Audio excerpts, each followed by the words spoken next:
I thank you for your message regarding my previous video, and that is the reason I am back to explain more details. My purpose again is to render international law intelligible. It is not a mere opinion, nor playing one team against the other. It is to help you to grasp the legal situation. In its ruling, the International Court of Justice, the ICJ, recognized the plausibility of a genocide situation and has ordered Israel to immediately respect the Genocide Convention and to guarantee to the Palestinian population its basic needs and the humanitarian assistance. Even if that court order is addressed to Israel, its effects are much wider. Firstly, it could lead to the extension of the procedure against other states that have ratified the Genocide Convention. For example, the states that provide military assistance to Israel or refuse humanitarian assistance to the Palestinians could be brought before the ICJ for any of the crimes listed in the Genocide Convention.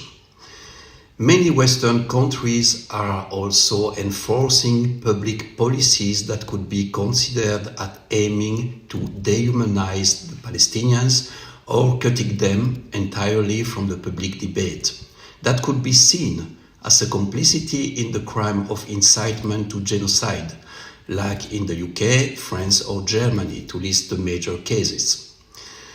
A second effect of the ICJ ruling is that the individuals and organizations responsible of those acts could be brought before the International Criminal Court or even before national courts under the universal jurisdiction principle.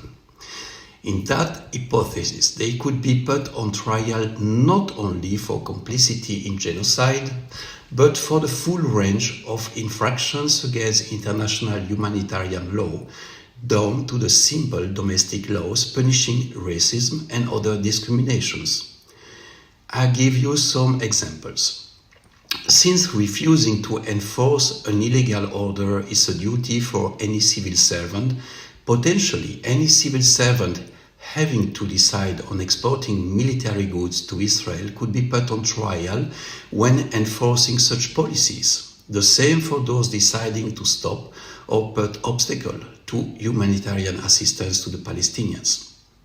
Politicians, media groups, and single journalists who incite genocide or discrimination against Palestinians could possibly be put on trial. Social media as an organization or even their single employees enforcing policies of dehumanization or shadow banning could potentially be put on trial for a range of infractions going from racial discrimination up to complicity in inciting a genocide. One more thing. These individuals and organizations could be put on trial not only in their own country, but also in other countries enforcing universal jurisdictions for these infractions. That possibility is even higher for those individuals who also are citizens of an EU country. I hope that could help you to better grasp the big picture. And again, I thank you for your kind attention.